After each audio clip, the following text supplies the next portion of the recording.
flirt with girls off the cold approach. Now, I'm not talking about girls you already know, not talking about girls from university or from work or from, I guess at a party, still matters as well.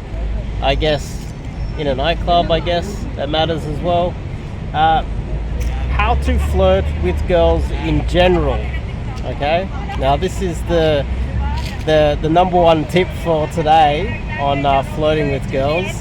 And it has to do with vibe. Now, think about it from this point of view. And you will probably have this experience if you're just getting into, if Tinder's not working for you, if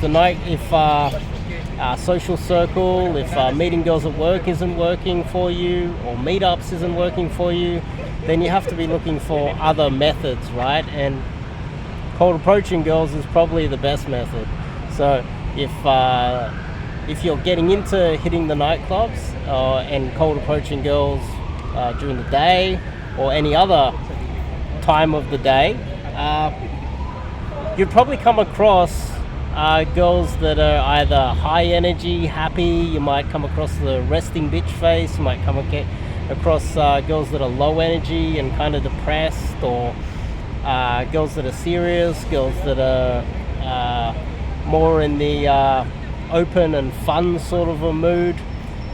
The best way to flirt with these girls is to pick one that is already open to having that type of conversation in the first place. So let me explain. So when you approach some girls, you might have witnessed out there that some will be high energy and friendly immediately, and if you're new to it, you probably wouldn't understand this. Some girls are like, hi, and you have to put in a lot of effort to get them to open up and start talking to you.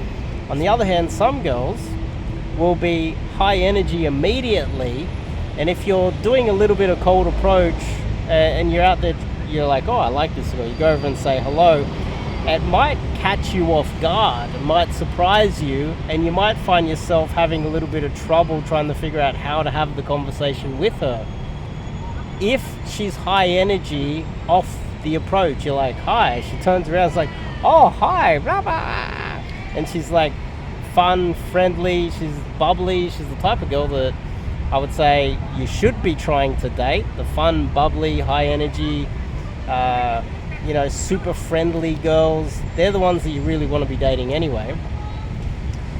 If off the approach she catches you off guard, and some guys do get caught off guard and struggle to have any sort of conversation with this type of girl, I recommend that's the best type of girl to start teasing, because you can then throw it back at her. She's all high and bubbly, and then you can throw like a little bit of a neg, you can throw a little bit of a tease, you can tease her about a whole bunch of things. She's going to be high energy, she's going to be very receptive to it, she's going to be open to being teased, and she's not going to take it too seriously and have a problem with you teasing her. It's the perfect type of girl to tease. Now, I know a lot of guys will say, open and then tease. Well, if you approach a girl who is low energy, very serious and logical, and you try to tease her, she might take it the wrong way. Now, that's something that you want to avoid. You don't want to be insulting girls that you don't know, and the type of girl that's going to be insulted, more likely to be insulted, is the type of girl who is very serious, logical, RBS, resting bitch face. Oh, not RBS. RBF. And she'll be more likely to take it the wrong way, your teasers, more likely to get insulted. But if she's high energy and bubbly, you can tease a little bit more, and it should go your way. It should be fun, a good interaction, and that is based on her personality, not what you're trying to bring to the table. I would say if she's a little bit more serious, a little bit more logical, less playful, then you should. I've got other strategies for that. But if you were to go in with canned lines, a canned structure, hi, I saw you from over there, I had to come meet you, blah blah blah, and you run with your same canned line, and you're not present, you're not able to be flexible and like water my friend in the moment, then your cold approach and your results are going to suffer.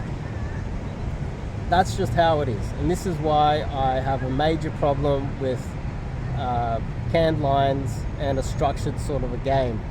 It's because of these reasons, because you need to be flexible, because off the approach you don't know if she's high energy, low energy, depressed, happy, serious, logical. You don't know what she's like until you say hello, and you have to be relaxed, which means that you also need to have, got yourself enough exposure to cold approach so that you can be relaxed off the approach. And all of these things tie into you actually being in the moment and able to have a proper conversation in the moment and innovate in the moment as well. Hopefully that makes sense. Hopefully that makes sense. It makes perfect sense to me. And after a little bit of training and a few hours of going out and practicing this with a lot of my clients, they do get it as well. But if you go out with canned lines and you're gonna open and then start teasing and tease, and she's not receptive to it, she's not in the right mood, all you're going to do is increase your rejection rate, your hook rate is going to lower, and the probability of success over time is going to decrease because you're just not there. You're not present. You're not in the moment. You have to be in the moment. So hopefully that makes sense. If you're a single guy, if you're one of the 30%, I believe, of men in Western society under the age of 30, the 30% that have not slept with any women in the last 12 months, according to the stats. The stats might not be 100% accurate, but that's what people are saying is true. There's a lot of lonely men out there, a lot of men that don't have a girlfriend. 30% have not slept with any women in the last 12 months. They're single, lonely, and struggling out there. If you're one of those, reach out. What have you got to lose? Learn some cold approach with myself. Anyway, I'll see you guys in the next video.